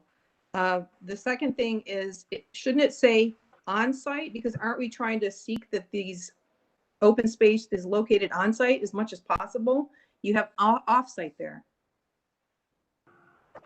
Good question. John Carter or Mark Looney, do you want to address that? Either one. Well, I'll give you my perspective on it, and maybe Andy Dorlester has a different or slightly refined perspective. I think the objective was that you would have, I'll say, small developments that in and of themselves weren't in a position to provide major open spaces, number one. Number two, you're collecting, as you mentioned, Walter, multiple contributions at different points in time for athletic facilities that in an isolated fashion don't really fund a lot of things, but in the aggregate spread over multiple applications could in fact fund improvements that would benefit the larger community. So I think the intent with this originally was that you could, as John Carter was suggesting, combine properties to provide a more meaningful open space where one site would contribute money and the other site would contribute land, or vice versa, and collectively they could provide a better space. Or you might be providing monetary contributions that could be aggregated and used to build improvements on dedications of land somewhere else. So as a practical reality, in 99% of the circumstances, the park authority is insisting that the on-site urban parkland requirement, in fact, be met on-site. But there are certain circumstances where that's either difficult or impossible, and provision is made to provide something off-site. As an example, I had a case where we spent a lot of time negotiating over the extent of improvements that could be made along the WNOD trail within the right-of-way owned by the Northern Virginia Regional Park Authority that would benefit the larger community, and the property was immediately abutting the trail. And so we kind of went round and round over how much of our open space and urban parkland could be I'll say provided on the park authority property because it was otherwise going to remain an eyesore in that particular location. And so that's the sort of thought process that went into this language. And the circumstances of whether you're meeting it on-site or off-site or a combination of both is kind of case dependent, but I don't think you want to eliminate that possibility in the comprehensive plan. Right. Because every site's different. Maybe you say on-site, and then later you say unless mutually agreed. But the way it was written, it just says off-site. Right. And then John Mooney, in the bottom there, I added the language from the Tyson's plan that talks about coordination with owners to work together to, help create public space. See it there in order to achieve the vision. Yep. Excellent. Okay, thank you. Thank you, Maura. All right, Jose, where are we? I mean, we can move on to the next section after 131, 132. Can I say, may I Yes. say one thing about Yes, about Jennifer? oh, it's Michelle. Hi, Michelle, please. Hi. Thank you. Yeah, that may have been the intention with that language, but let's also look at what do we get though.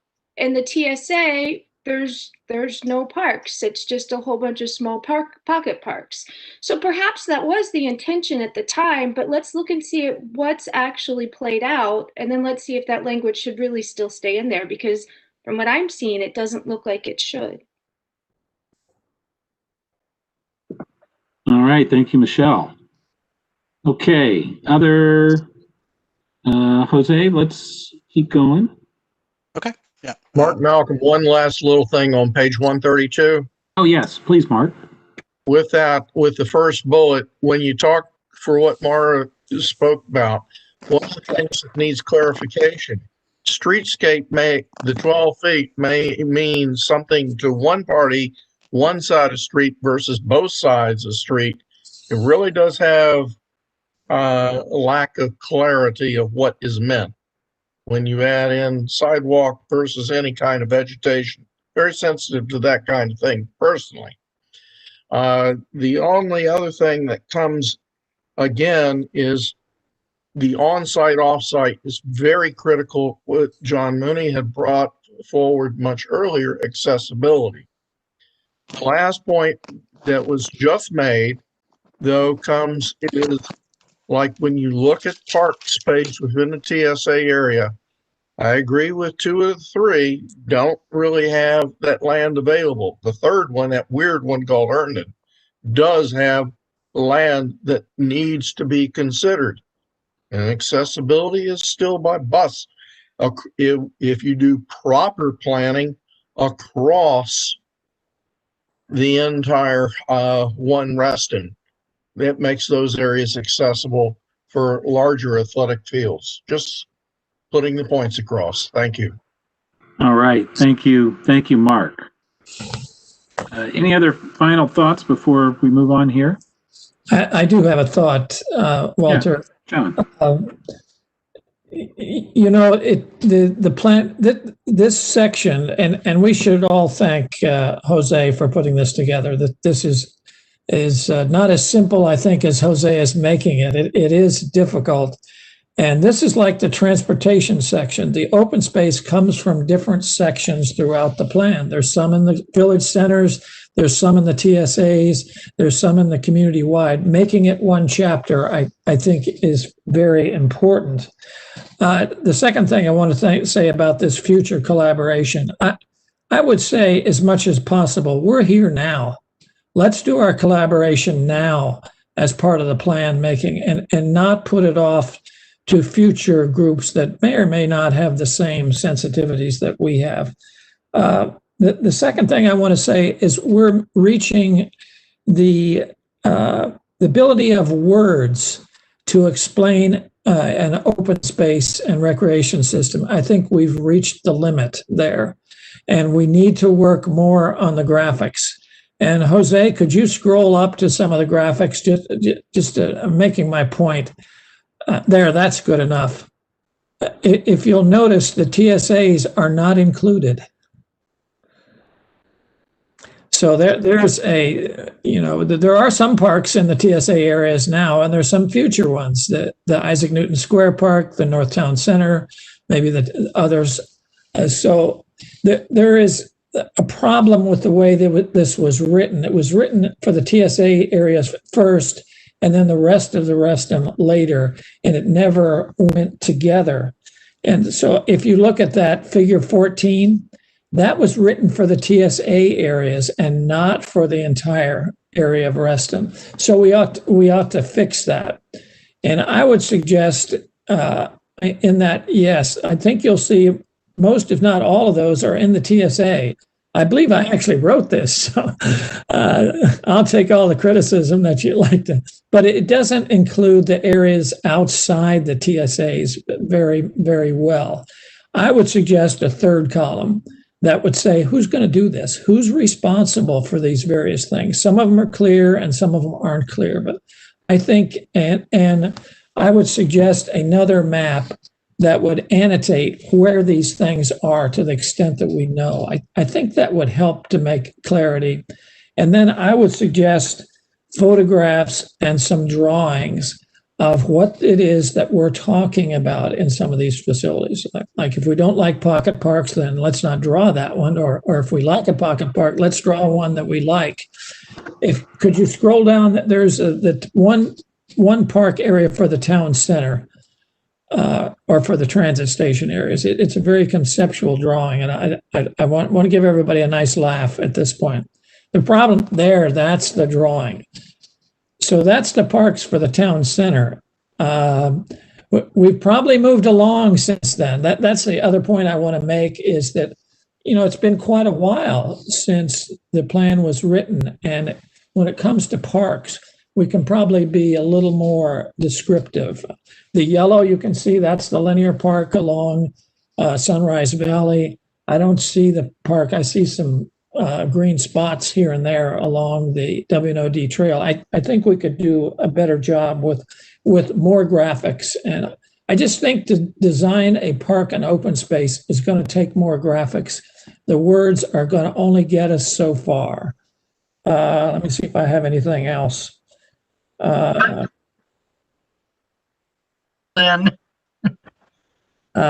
Some more time on 14 and more time on the graphics and more time figuring out who's responsible. And let's not wait too long on the collaboration. We're all here now.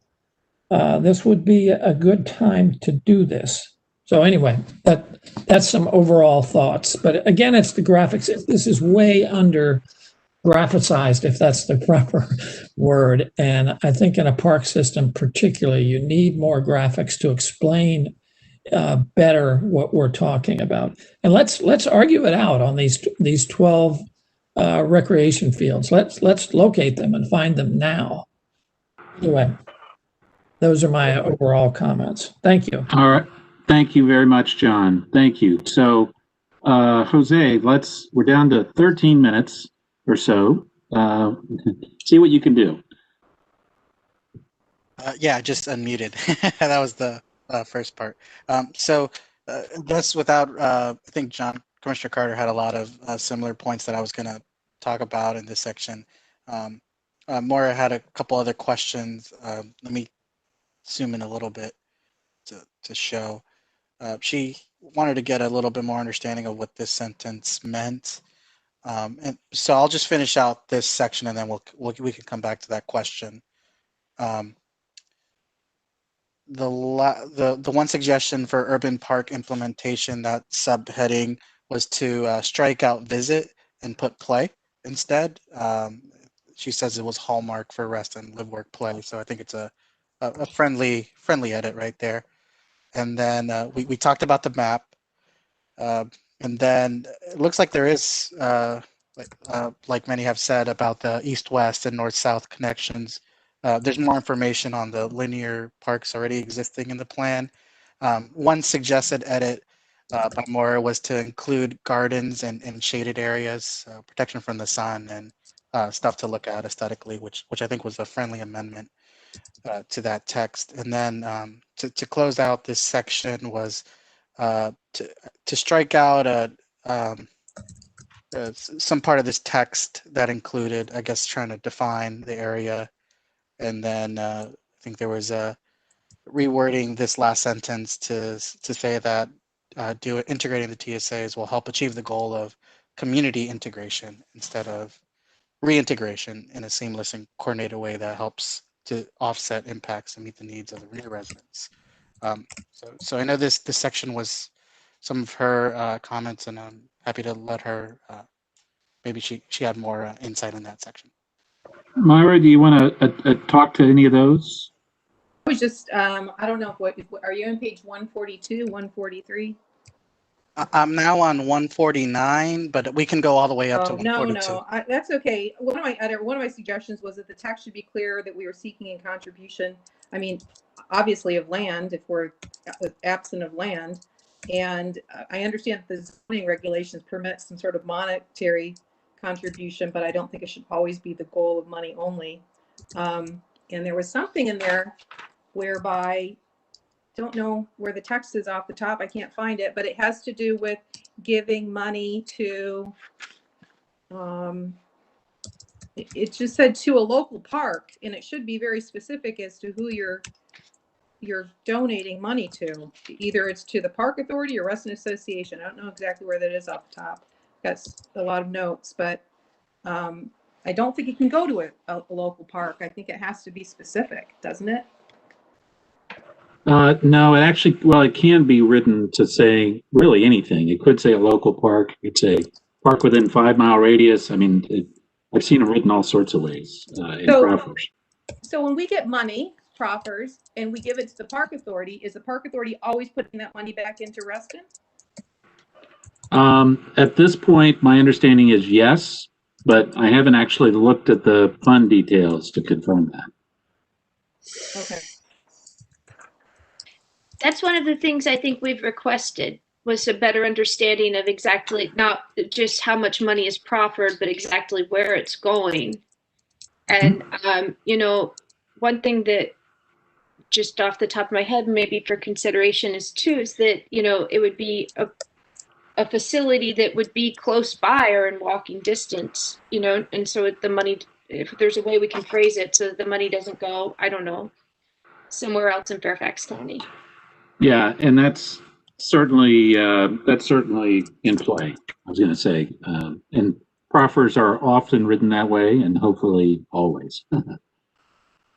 All right, Jose, did you have anything else you wanted to? Not any. I mean, we can open it up to task force members. I know it's 8:51, but maybe we can finish off this section. I know that there's some other stuff, like I missed page 132 from Moira, but yeah, we can open it up, and then if there's any final thoughts or ideas, I definitely can take those. I saw Tammy's hand. Yeah, I hate to say this, but I was listening to some meeting and I can't put my finger on it. And it was the Board of Supervisors, and there was must have been a land use meeting, because that's what I look at. And there was some conversation about borrowing proffer money and paying it back. And that made my blood run cold. So I really do want to know, where is the proffer money? Who's banking it? And to be sure it doesn't walk away, because that's what happened to our Social Security fund. Thank you. Thank you, Tammy. There's actually, I remember the big issue 30 years ago with the need to develop a proffer tracking system to track all the commitments. So yeah, I'm sure, Jose, let's make sure we get that information to the task force. Yeah, I'm happy to share that. I think Andy through the chat shared that proffer language itself indicates where the funds are to be spent. So yeah, I'm happy to look at that list and send that out. But isn't that just which account it goes to, not which facility it's spent on? No, the proffers themselves can be written in different ways. They can be written basically in very general, you know, to the park authority, or they can say, you know, to Barron Cameron Park, or, you know, to North Point Park, or whatever. I mean, these are it all depends on how the proffer is written. And then, Andy, I don't know if you want to address that in a little bit more detail. I know we're getting close to the end. But... Hi, Walter. Thank you. Sure. Hi, Andy. So I do want to clarify that all of the park proffers so far, and I'm talking about cash proffers from redevelopment and the TSA, so far they've all included language about spending the money in Reston.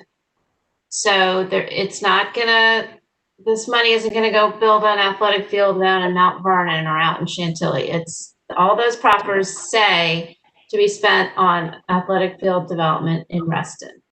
But as Walter said, a proffer could say to be spent at Barron Cameron. It could say to be spent in Reston. It could say to be spent in the 100 Mill District. It depends on how the proffer is written.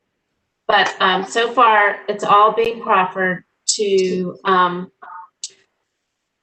be spent in Reston. So the data that I shared with Jose, that I believe he shared with all of you, shows that to date around $28 million has been proffered. That means $28 million of commitments that will be provided with every occupancy permit. So every time a building is built and gets an occupancy permit from the county, they have to pay up a portion of that money. So $28 million will be paid out over time with each building. So far, $1 million has been received by the county. The money goes to Fairfax County, then the county transfers it to the Park Authority, and the Park Authority spends it in the way that the proffer is written. So that's to answer the question in the chat about who manages the proffer bank. We don't have $28 million in the bank at the moment, just the $1 million so far. And we are working on looking at how we can use that to build athletic fields in the Western area. Thank you very much, Andy. I'm glad you had those numbers. I think understanding that of 28 million sounds like a lot, and it is, but we basically have about $1 million right now in terms of cash in hand, and that doesn't even count. You know, you still have to take that money and then spend it and apply it to a project or an improvement. I'll just give you my own, and I know we're running out of time, but my own personal experience. This is why I like proffers that actually build facilities and not just give cash.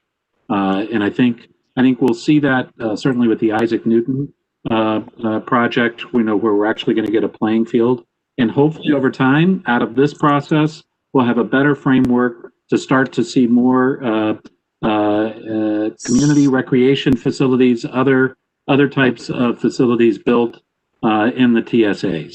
So I think that's one of the things that's one of our charges here, is to help figure that out.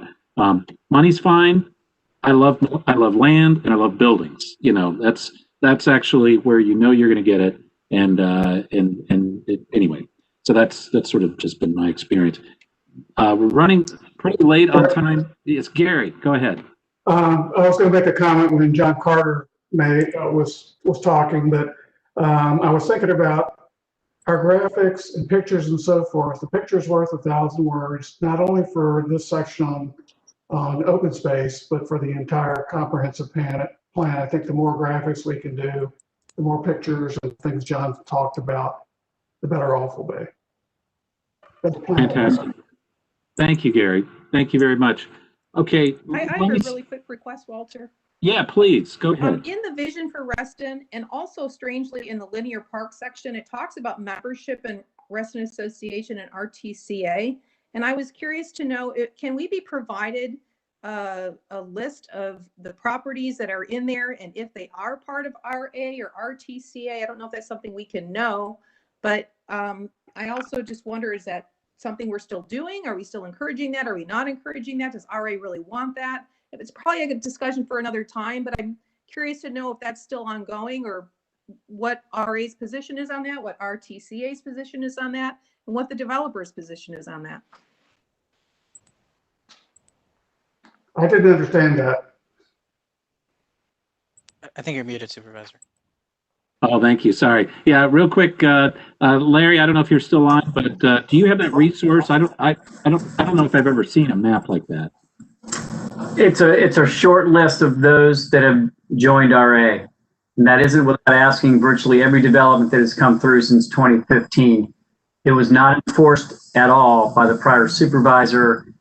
It is not a requirement. I know Mr. Farrell has a slightly different opinion, but we have, and Mark Laney knows, we've sat down many times, and if it's not being pushed by the county, we can't, nor can Reston Town Center Association, force somebody to join them. I can come up with the RA short list in 5 seconds. Okay, thanks. Walter, maybe that's a discussion for another time, but I think it's an important discussion to have. No, I agree. And actually, when we have that discussion, I'd be interested in knowing more about why developers push back on that. But that is a very good conversation to have. You need 2 meetings, Walter. Yeah. That's probably All right. accurate. We can do that. But thank you, Mark. All right. So we are coming up at 9 o'clock. Does anyone have any final comments or questions on any of this stuff? And I realize we didn't get all the way through the agenda, but anyone have any final comments or questions? I do. Yes, Dan.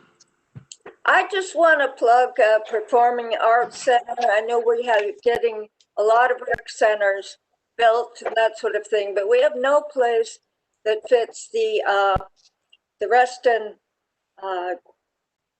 Orchestra or the Reston Chorale. Reston Chorale can't fit anywhere on the stage of the center stage in RCC. And I think it's vital to make that the top of the list, or at least close to the top of the list, because we just don't have anything that's comparable at this point. We really need it. Okay, thank you very much, Jan. Any other final comments or questions before we wrap up tonight on any of this? I would like to say, this is Tammy. I totally disagree. We have COVID. People can't get together in big groups. And if Jan knows who might pay for a performing arts center, I'd love to know. If it's not RCC small tax district and me, have at it, or RA. But I'm not interested in paying taxes for that kind of a facility. That's a regional facility that's way beyond the capability of the small demographic of small tax district number 5. Thank you. Okay. All right. And Tammy, I want you to hold that thought, because it is actually in the plan now as an indoor performance center. And there is a proffer from Boston Properties, but how that's going to go forward and if that goes forward is still very much in question. So it is a live topic, probably not one for the comprehensive plan, although maybe at some point. I would love that. I would love for that. That's why I made this suggestion, because I did see it there. And I think it's important we don't have any other place. And yes, COVID's here now, but I don't think it'll be here forever. Maybe a year more, but I think that it will, all the measures that we're doing and the vaccines, I think it will be here forever, and we need to plan for that. All right, Jan, thank you very much. Well, it's quick last comment. Outstanding. Yeah, sure, Gary. Jose. Outstanding. Yes, thank you. Thank you very much, Jose. And Gary, thank you for saying that. And I also want to very much encourage anybody that wants to basically have this kind of input to talk with Jose. Feel free to email him, call him, talk to him. He's obviously got the pen, well, along with Larry and John on this section, but it's pulling it together, and we'll go through this. A more advanced version of this based on feedback we got tonight. We'll also go through the public art section at the next meeting. I'm sure we'll fit that in. And then before we break, St. Clair, I believe we also have another agenda topic for the next meeting on February 8th. Thank you, Supervisor Alcorn. Hopefully everybody can hear me well. So yeah, at the February 8th meeting, we're going to have 2 topics that actually were recommended by the task force. The first will be equity. Ms. Carla Bruce, the Chief Equity Officer for Fairfax County, and her team will be coming in to give a presentation on equity. And then we'll also have a discussion on public health. Staff from our health department will be giving a presentation on public health. So we'll be covering those topics on February 8th. That's great. And remember, the February 8th meeting is scheduled at 7:30 p.m. So be prepared to go 7:30 to 9:30. So it's not like we get a half hour off, but anyway, thank you everybody for your participation tonight. Thank you for getting all your comments in, for the good conversation, the good discussion, and let's keep going. And another shout out for John Mooney and the transportation subgroup, and the John Carter's work on population and the other stuff. I know a lot of you are working very hard on this. I very much appreciate it. I think we're starting to really hit stride here, and let's keep going. So in the meantime, everybody have a wonderful evening, and stay safe and stay healthy out there. Thank Thank you. you. Thank you, Jose. Have a good night. Thanks. All right, Bye-bye. thank you very much.